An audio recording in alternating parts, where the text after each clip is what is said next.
வெற்றி பயணம் திட்டம்.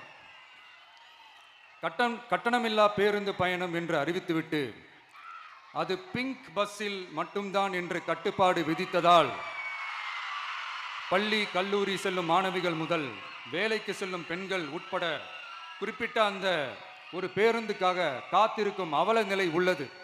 எனவே அந்த நிலை மாற வேண்டும்.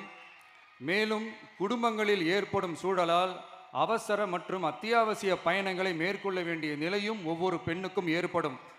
அது மாதிரியான நேரங்களில் கையில் காசில்லை என்றால் அந்த பயணத்தை கவலையுடன் தவிர்க்க வேண்டிய நிலையும் ஏற்படும்.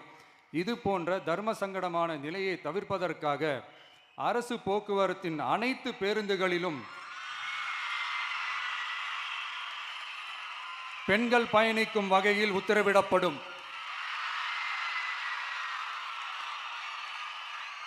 இதன் மூலம் தமிழகத்தின் எந்த மூலையில் இருந்தும் எந்த இடத்திற்கும் அனைத்து பெண்களும் கட்டணமின்றி பயணிக்கலாம். மேலும் பேருந்துக்காக காத்து கிடக்க வேண்டிய அவசியமும் ஏற்படாது.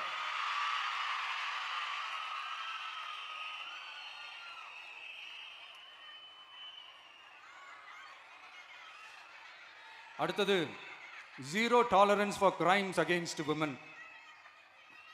பெண்களுக்கு எதிரான குற்றமே இல்லை என்ற நிலையை உருவாக்க வேண்டும். அதன் அடிப்படையில் தான் zero tolerance for crimes against women என்பதை உறுதிப்படுத்த வேண்டும் என்பது நம் மிகப்பெரிய கனவு, நம்மளுடைய விருப்பம். 2 வயது குழந்தைக்கு நேர்ந்த கொடுமை, விமான பணிப்பெண்ணுக்கு நேர்ந்த கொடுமை என இந்த கொடுமைகளில் ஈடுபட்டதே திமுக நிர்வாகி ஒருவரும் திமுக கவுன்சிலர் ஒருவரும் தான் என்பது செய்திகள் வழியாக எல்லாரும் அறிந்த ஒன்று. இதையெல்லாம் தடுக்க வேண்டும். பெண்கள் பாதுகாப்பை உறுதி செய்யும் வகையில் ராணி வேலு நாச்சியார் படை ஏற்படுத்தப்படும்.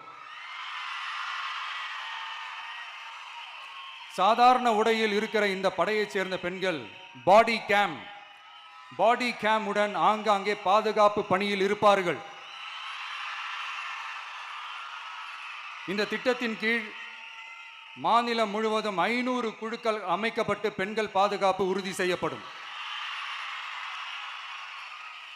பெண்களுக்கு எதிரான குற்ற வழக்குகளை விசாரித்து விரைவாக நீதி வழங்க அஞ்சலை அம்மாள் அதிவிரைவு பெண்கள் நீதிமன்றங்கள் அமைக்கப்படும்.